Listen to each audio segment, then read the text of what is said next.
Halo everyone, selamat datang kembali dalam update video terbaru dengan pembahasan tentang DNA replication atau penggandaan DNA. Saya Syeda Nisa, selamat datang di channel saya. DNA merupakan suatu molekul yang sangat penting dalam tubuh makhluk hidup. Hal ini dikarenakan DNA mengandung informasi-informasi genetik dan program yang dapat menentukan makhluk hidup seperti apa yang akan terbentuk, baik itu pada mikroorganisme, hewan, tumbuhan, bahkan manusia. Oke, selanjutnya kita akan membahas tentang structure of DNA. Mempelajari struktur daripada DNA itu penting, yaitu agar kita bisa lebih mengerti dan memahami bagaimana mekanisme daripada penggandaan DNA. Adapun struktur DNA yang perlu kita ketahui yaitu ada gugus fosfat, molekul gula deoksiribosa, dan basa nitrogen. Oke, selanjutnya pada gambar ini menjelaskan tentang struktur daripada DNA yang tersusun atas dua untai tunggal DNA yang kemudian akan saling melilit dan membentuk untai ganda DNA. Nah, yang perlu kita ketahui di sini yaitu masing-masing untai tunggal DNA itu dia tersusun atas gugus fosfat, molekul gula deoksiribosa, dan basa nitrogen yang kemudian akan membentuk ikatan fosfodiester dengan menciptakan tulang punggung fosfodeoksiribosa pada double helix dengan nukleobase atau basa nitrogen yang mengarah ke bagian dalam.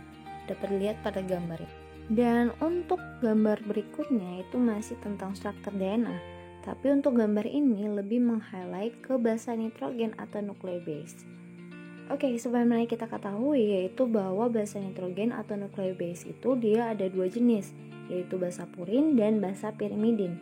Kalau basa purin itu dia berupa adenin dan guanin, kalau basa pirimidin itu dia berupa timin dan sitosin.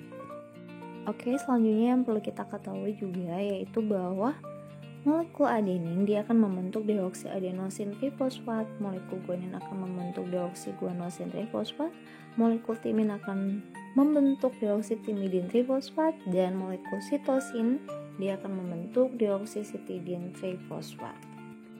Oke, selanjutnya kita perlu ketahui juga yaitu bahwa masing-masing molekul purin itu dapat berikatan dengan satu molekul pirimidin. Dalam hal ini, sitosin dia dapat berikatan dengan guanin dan menghasilkan 3 ikatan hidrogen, kemudian timin dapat berikatan dengan adenin dan menghasilkan 2 ikatan hidrogen. Apabila terdapat dua untai DNA yang saling komplementer, maka akan membentuk struktur sekunder berupa double helix. Ini merupakan Watson dan Crick, penemu model DNA semi-konservatif yang kemudian mendapat hadiah Nobel pada tahun 1962 dalam bidang fisiologi kedokteran. Oke guys, selanjutnya model DNA semi-konservatif ini menjelaskan bahwa setiap DNA yang dihasilkan memiliki untaian yang berbeda, yaitu satu untaian yang lama dan satu untaian yang baru. Untuk lebih jelasnya dapat dilihat pada gambar yang ditampilkan. Oke, berikutnya pada gambar yang sebelah kiri itu merupakan gambar daripada garpu replikasi yang dihasilkan atau diperoleh dari scanning elektron mikroskop di mana satu untai DNA sirkular dari suatu bakteri sedang direplikasi. Kemudian gambar sebelah kanan itu merupakan gambar dari DNA yang sedang direplikasi secara semi konservatif. Oke, kita masuk pada pembahasan tentang mekanisme kompleks dari replikasi DNA. Nah, gambar ini menunjukkan tentang garpu replikasi, yaitu tempat sintesis atau pembuatan DNA yang baru. Nah, di sini ditampakkan bahwa garpu replikasi dari hasil observasi mikroskop elektron beserta skema komponen proses replikasi tersebut seperti terlihat adanya proses replikasi berlangsung. Nah, kompleks menyebabkan banyak komponen enzim dan ada langkah yang berjalan secara berurutan dan ada juga langkah yang berjalan secara simultan. Oke guys, selanjutnya kita masuk pada pembahasan tentang mekanisme daripada DNA replication. Nah, dapat dilihat pada gambar nomor 1 yaitu bahwa terjadi proses DNA replikasi dan ada beberapa komponen yang turut membantu di dalamnya termasuk enzim.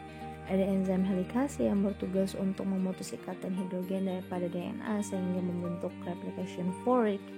Kemudian ada enzim DNA polimerase yang bertugas untuk membentuk untai DNA baru dengan cara menambahkan nukleotida pada template DNA. Kemudian ada enzim primase yang bertugas untuk mensintesis RNA primer.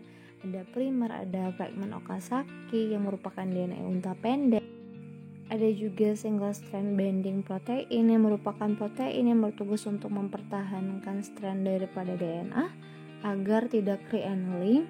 Kemudian ada leading strand yang merupakan untaian DNA yang disintesis dengan arah 5 ke 3 secara berkesinambungan. Dan juga ada lagging strand atau untaian lambat yang merupakan untaian DNA yang terletak pada sisi yang berseberangan dengan leading strand pada garpu replikasi. Nah, untaian ini disintesis dalam segmen-segmen yang disebut dengan fragmen Okazaki. Oke guys, selanjutnya untuk tahapan awal daripada replikasi DNA yaitu enzim helikase. Dia akan memutuskan ikatan hidrogen daripada DNA. Kemudian single strand binding protein dia akan memegang dan menstabilkan rantai tunggal DNA agar dia tidak re-annealing. Kemudian leading strand pada DNA akan dibentuk berkelanjutan oleh DNA polimerase, sedangkan lagging strand akan dibentuk sepotong-sepotong.